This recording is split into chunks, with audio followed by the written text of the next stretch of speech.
الحمد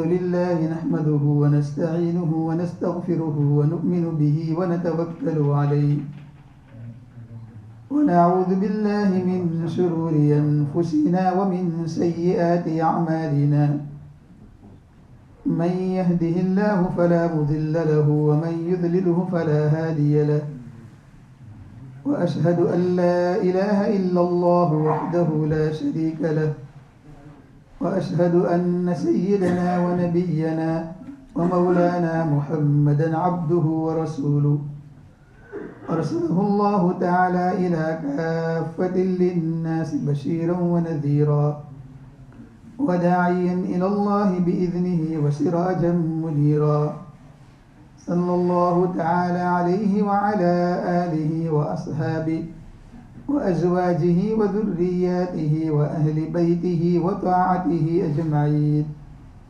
أما بعد فقد قال الله تبارك وتعالى في القرآن المجيد والفرقان الحميد أعوذ بالله من الشيطان الرجيم بسم الله الرحمن الرحيم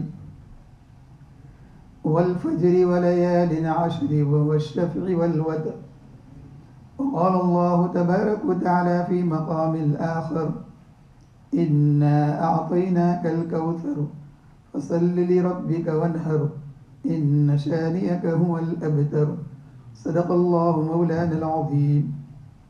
درود شریف پڑھ لیجیے. اللهم صل على محمد وعلى آل محمد كما صليت على إبراهيم وعلى آل إبراهيم إنك حميد مجيد. بزرگان محترم، اللہ تبارک و تعالیٰ کا یہ بڑا کرم اور احسان اور فضل ہے کہ اس کریم ذات نے مجھے اور آپ کو دین کا ہم فریضہ نماز جمعہ ادا کرنے کے لیے یہاں جمع فرمایا. ہم دعا کرتے ہیں کہ اللہ تبارک و تعالیٰ ہماری آج کی اس حاضری کو اور ہماری اس نماز جمعہ کو اپنی بارگاہ میں قبول و منظور فرما کر اسے ہم سب کے لیے دنیا اور آخرت میں نجات اور ہدایت کا ذریعہ بنا دے. آمین. اللہ تبارک و تعالیٰ کا بڑا احسان اور کرم یہ بھی ہے کہ اس نے آج ہمیں مبارک دن اور مبارک ایام میں داخل فرمایا، اور وہ مبارک دن جو آج سے شروع ہوا بلکہ کل مغرب سے، وہ ہے ذی الحجہ کے 10 دن. یہ ذی الحجہ کے 10 دنوں کی بڑی فضیلت آئی ہے. روایتوں میں آتا ہے کہ 3 عشرے یعنی 10 دن 3 مہینے میں الگ الگ اس کی فضیلتیں ہیں. ایک رمضان المبارک جو ابھی ابھی گیا، اس میں آخری 10 دن کی ایک خاص فضیلت ہے، اس لیے کہ اس میں اللہ نے قرآن کو اتارا. دوسرا یہ ذی الحجہ جو 2 مہینے کے بعد آیا، اور یہ ذی الحجہ کے پہلے شروع کے 10 دن. اس لیے اس میں فضیلت ہے، اس لیے کہ اس میں اللہ نے ایک اہم فریضہ حج کو رکھا ہے جو 9 ذی الحجہ کو ہوتا ہے. اور تیسرا عشرہ وہ ہے محرم، اس کے شروع کے 10 دن بڑی فضیلت والے ہیں. تو ایک گزر گیا، ابھی دوسرے میں داخل ہے اور تیسرا آنے والا ہے. عشرہ ذی الحجہ کی فضیلت کے بہت سارے ریزن ہیں، بہت سارے وجوہات ہیں. اس میں ایک تو یہ ہے کہ اس عشرے کی قسمیں اللہ نے قرآن میں کھائی ہے 10 راتوں کی. اور اللہ تبارک و تعالیٰ جب قسم کھاتا ہے، قسم کیوں کھائی جاتی ہے؟ آدمی کاروبار کرتا ہے، کسی سے لین دین کرتا ہے، کبھی پرائیویٹ میں کسی کو گاڑی بیچتا ہے، خریدتا ہے، یا کوئی بات آ جاتی ہے، کبھی کوئی گھر میں، فیملی میں، خاندان میں، رشتہ داروں میں، دوست احباب میں کوئی بات آ جاتی ہے تو کہ قسم کھا. تو آدمی کہتا ہے قسم سے. تو ہم اپنی زبان سے قسم قسم بولتے رہتے ہیں. تو یہ قسم کیا ہے؟ اللہ بھی قسم کھاتا ہے قرآن مجید میں کئی جگہ پر. لیکن قسم آدمی کھا سکتا ہے، اس کی اجازت ہے، لیکن صرف اللہ کی قسم ہم کھا سکتے ہیں، غیر اللہ کی نہیں کھا سکتے. ہم یہ نہیں کہہ سکتے. آج کل ہم کہتے ہیں میرے بیٹے کی قسم، میرے باپ کی قسم، میری ماں کی قسم. یہ سب قسمیں باطل ہے، یہ سب گناہ ہے. قسم اس وقت کھائی جاتی ہے جب کسی بات کے اوپر کسی کو یقین دلانا ہو. میں آپ کو کہوں میں قسم سے کہتا ہوں، تو اس کا مطلب یہ کہ مولانا قسم کھا کر کہتے ہیں تو کسی بات پر ان کے دل کے اندر اس بات کا پورا یقین ہے، اس لیے وہ قسم کھا رہے ہیں. یعنی آدمی کے دل میں پہلے یقین ہو کہ جو میں بات کہتا ہوں 100% رائٹ ہے، تو آدمی اس بات کے اوپر قسم کھاتا ہے. آج کل ہم لوگ جو کھاتے ہیں قسم قسم قسم قسم، نہیں، یہ تو سب باتیں ہیں، اس کی کوئی اہمیت نہیں. تو قسم، اللہ تعالیٰ بھی قسم کھاتا ہے. یہاں بھی اللہ نے قسم کھائی، فجر کی قسم. فجر کی قسم کیوں کھائی؟ بہت ساری وجوہات ہے. ایک یہ ہے کہ فجر کی نماز کی اہمیت بتانی ہے. حضرات صوفیہ فرماتے ہیں کہ فجر کی نماز کی اہمیت اللہ تعالیٰ بتانا چاہتے ہیں اپنے بندوں کو کہ صبح کے اندر جو نماز ہے، پہلی نماز فجر، اس کی بڑی فضیلت ہے. کیا فضیلت ہے؟ ٹائم نہیں ہے اتنا، مختصر عرض کروں گا کہ فجر کے وقت اللہ کے فرشتوں کی ڈیوٹیاں چینج ہوتی ہیں. تو جب فرشتے آتے ہیں اور جب اس کے بعد جب شام کو عصر کی نماز کے وقت چلے جاتے ہیں، عصر کی نماز کے بعد تو اللہ پوچھتا ہے کہاں سے آئے؟ تمہارے بندوں کو دیکھنے گیا تھا. کیا کرتے تھے؟ اے اللہ، جب گئے صبح میں نماز میں مشغول تھے، اور جب شام کو ہم آئے نماز میں مشغول تھے. اللہ کہتا ہے اچھا تو اے فرشتو اب تم گواہ رہو، میں نے ان سب فجر اور عصر والوں کی مغفرت فرما دی. اس سے عصر کی نماز کی بھی فضیلت ہے. تو فجر کی نماز کی قسم اللہ نے کھائی، اور اس کے بعد کہا وَلَيَالٍ عَشْرٍ، 10 راتیں. یہ 10 راتیں کون سی ہیں؟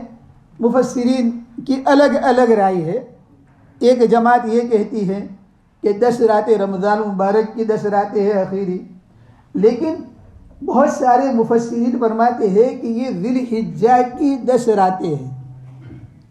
امام شافعی علیہ الرحمہ، امام احمد بن حنبل علیہ الرحمہ، اور مجاہد علیہ الرحمہ، حضرت جو ہے حضرت اکرمہ رضی اللہ تعالیٰ عنہ، یہ بہت سارے مفسرین کی لمبی جماعت ہیں جو یہ کہتی ہے کہ اس سے مراد یہ 10 راتیں ہیں جو ذی الحجہ کی ہے. اللہ کے نبی نے کیا فرمایا؟ فضیلت ہے. تو کیسی فضیلت ہے؟ کہا فضیلت ایسی ہے کہ اگر کوئی اس رات میں ایک رات عبادت کرتا ہے تو اللہ فرماتا ہے، اللہ کا نبی یہ کہتا ہے، اس کو شب قدر کے اندر عبادت کرنے کا ثواب ملتا ہے. شب قدر پورے سال میں ہوتی ہے، یا رمضان کے آخری عشرے میں ہوتی ہے، یا پورے مہینے میں ہوتی ہے، مختلف روایات.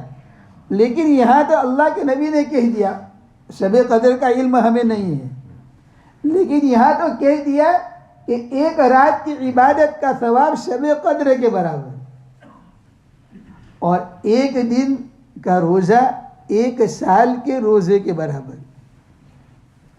تو اس لیے یہ 10 دن جو ہے یہ ذی الحجہ کے اس کی فضیلت ہے. تو فضیلت میں کیا ہے کہ ایک دن اگر روزہ رکھو گے آج سے لے کر 10 تک، 9 تک، 10 کو نہیں، یعنی عید کا دن، 9 دن میں روزہ رکھو گے 1 سال کے روزے کے برابر ثواب. اور رات کو عبادت کرو گے تو پوری رات عبادت کرنے کا ثواب، اور شب قدر کے برابر ثواب. اور آج کل ہمارے UK کے لیے تو، ہمارے لیے تو بہت آسان ہے، رات بہت مختصر. عشاء کی نماز پڑھتے پڑھتے 11 بج جاتے ہیں، اور 2-2.5 گھنٹے کے اندر 1:25 کو فجر کا ٹائم شروع ہو جاتا ہے. تو 2-2.5 گھنٹے کی رات ہوتی ہے. آدمی نماز پڑھ کر جاتا ہے گھر پر، تھوڑا قرآن پڑھے، تھوڑا ذکر اللہ کرے، تھوڑی کتاب دیکھے، اور فجر کی نماز کا ٹائم ہو گیا. آپ نے فجر جماعت کے ساتھ پڑھ لی، پوری رات کی عبادت کا ثواب، شب قدر کا ثواب مل گیا. اس کی ایک وجہ یہ بھی ہے کہ حضرت موسیٰ علیہ السلام کوہ طور پر گئے. وَوَعَدْنَا مُوسَىٰ 30. اللہ فرماتے ہیں قرآن میں کہ حضرت موسیٰ علیہ السلام جب کوہ طور پر اللہ تعالیٰ سے بات کرنے کے لیے گئے تو 30 دن پورے ہوئے. 30 دن بات کر رہے ہیں، اللہ تعالیٰ سے کلام ہو رہا ہے، اور بات میں اتنا مزہ آ رہا ہے حضرت موسیٰ کو. اللہ تبارک و تعالیٰ بھی اپنے بندے کے ساتھ، اپنے پیغمبر کے ساتھ جو ہے بہت زیادہ باتیں کر رہے ہیں. تو بندہ اور خالق دونوں کی بات ہوتی ہے. ہمارے دل میں سوال پیدا ہوتا ہے کہ موسیٰ تو نبی تھے، کلیم اللہ تھے، اس لیے باتیں کہ ہم کیسے بات کریں. روایتوں میں آتا ہے کہ جب ہم نماز پڑھتے ہیں، کھڑے ہوتے اللہ اکبر، تو اب بندہ سیدھا اللہ سے بات کرتا ہے.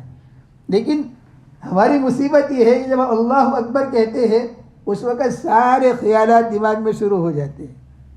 تو اللہ تعالیٰ سے جو ہے ہم صحیح بات نہیں کر پاتے. اس لیے کہا گیا کہ رات کی تنہائی میں نماز پڑھا کرو، اللہ سے بات کیا کرو.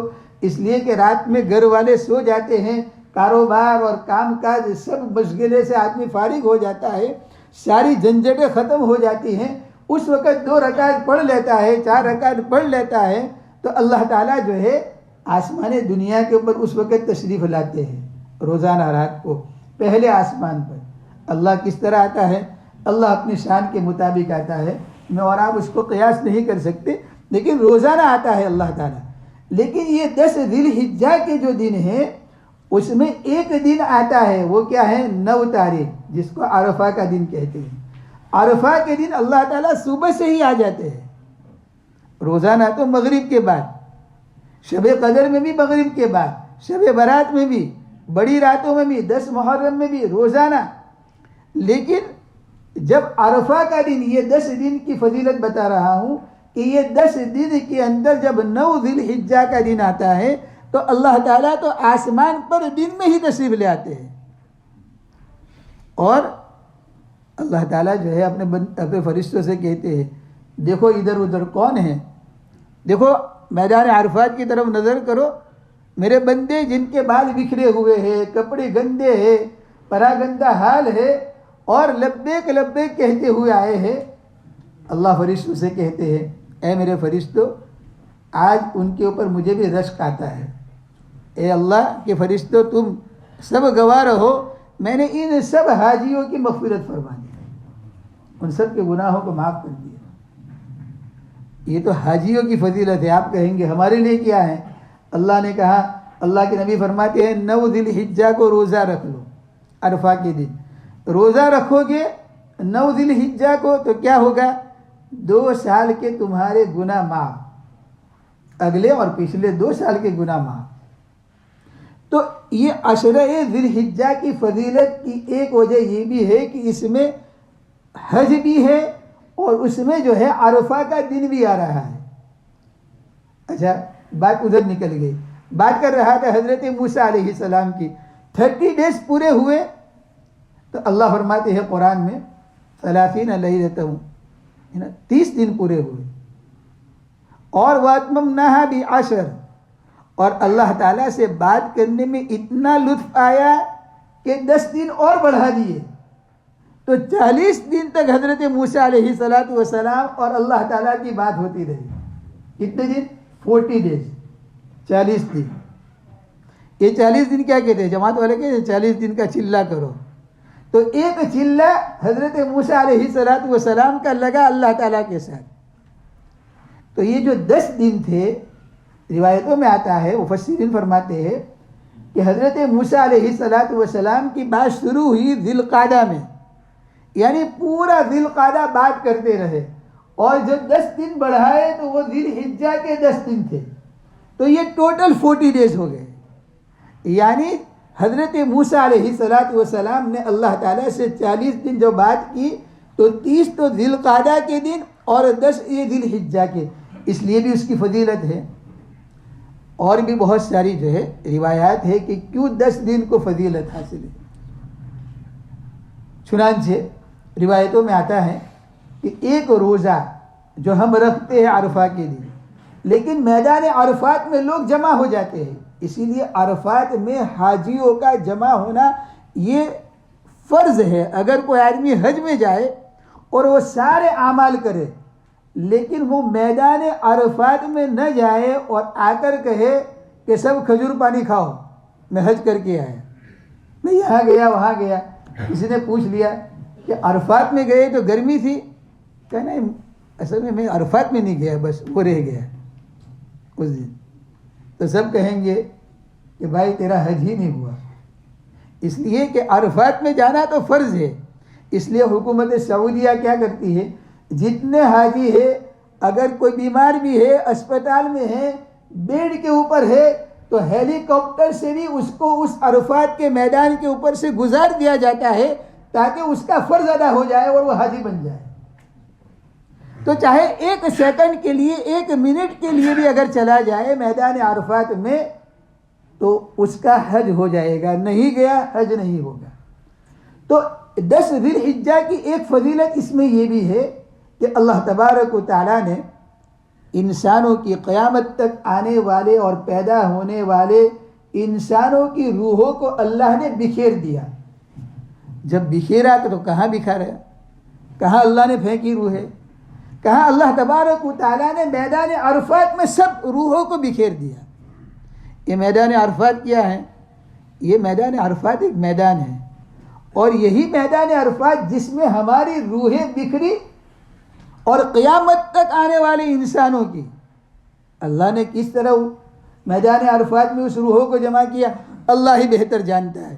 حضرت اللہ کے نبی صلی اللہ علیہ وسلم جب معراج میں گئے تو کہا کہ پہلے آسمان پر گیا، ایک آدمی بیٹھے تھے، ادھر دیکھتے تھے تو ہنستے تھے، ادھر دیکھتے تھے روتے تھے۔ جبرائیل کو پوچھا کون؟ کہا آدم۔ تو کہا یہ کیا ہے؟ کہا ان کی ذریت ہے۔ اللہ کے نبی فرماتے ہیں چونٹیوں کی شکل کے اندر روحیں موجود تھی۔ چونٹیوں یعنی جو چھوٹے چھوٹے چونٹیاں آتی ہیں، اس طرح ہماری روحیں حضرت آدم کے پاس تھی پہلے آسمان کے اوپر۔ تو اللہ تبارک و تعالیٰ نے روحیں بکھیر دی میدان عرفات کے اندر، ساری روحیں وہاں جمع۔ اور کل قیامت کے دن اللہ تعالیٰ جب قیامت کا دن قائم ہوگا اور جب حساب اور کتاب ہوگا تو میں اور آپ ہم سب وہی میدان عرفات میں جائیں گے، وہی میدان عرفات میں جمع ہوں گے۔ بعض علماء فرماتے ہیں نہیں، وہ فلسطین کا میدان ہوگا کہ جہاں پر ساری انسانوں کو جمع کیا جائے گا، حساب اور کتاب ہوگا، لیکن ایک بہت بڑی جماعت کہتی ہے کہ نہیں، وہ میدان عرفات ہوگا۔ تو گویا ابتدا اور انتہا ہماری وہ میدان عرفات میں ہے۔ تو ایک ریزن اور ایک وجہ اس کی یہ بھی ہے کہ میدان عرفات کے اندر جو ہے ہماری روحیں بکھری، اور وہ عرفہ کا دن حج کا دن ہے، اور اسی جگہ کے اوپر حضرت آدم اور حضرت بی بی حوا نے ایک دوسرے کو پہچانا اور دونوں کی ملاقات ہوئی۔ تو مجھے عرض کرنا ہے آج کی اس مجلس کے اندر، اس پروگرام میں، کہ یہ 10 ذی الحجہ کے دن اور رات شروع ہوگی۔ اب ہمارے پاس 2 کام ہیں۔ ایک تو یہ ہے کہ جو حضرات صحت مند ہیں اگر روزانہ رکھ سکے تو 1 دن 2 دن 3 دن جتنا رکھ سکے روزہ رکھیے، سب رکھیں گے انشاءاللہ۔ اور اگر نہ رکھ سکے 8 دن تو ذی الحجہ کا 1 روزہ رکھ لو، بڑی فضیلت ہے اس کی۔ نمبر 2، رات کو عبادت کرنا۔ اگر پوری رات عبادت نہ کر سکے آدھا گھنٹہ، پونا گھنٹہ، 1 گھنٹہ، جب تک ہو سکے عبادت کر لیں۔ اور رات مختصر ہے، فجر پڑھ کے سو جاؤ، 2 گھنٹے کی رات ہے، 1 گھنٹہ عبادت میں لگا دو، 1 گھنٹہ ذکر میں لگا دو، 2 گھنٹے ختم ہوں گے۔ اور تیسرا کام اس کے اندر ہے، روایتوں میں آتا ہے، وہ یہ ہے کہ اللہ کا ذکر کرو زیادہ۔ اور وہ کیا ہے؟ علماء فرماتے ہیں کہ تیسرا کلمہ کثرت سے پڑھو، سبحان اللہ والحمد للہ ولا الہ الا اللہ واللہ اکبر، پورا پڑھ لو، یا بعض روایتوں میں ہے لا الہ الا اللہ، اللہ اکبر اور سبحان اللہ، سب کریں گے انشاءاللہ. اللہ تعالیٰ مجھے بھی عمل کی توفیق عطا فرمائے، آپ سب کو توفیق عطا فرمائے. آمین. وآخر دعوانا الحمدللہ رب العالمین.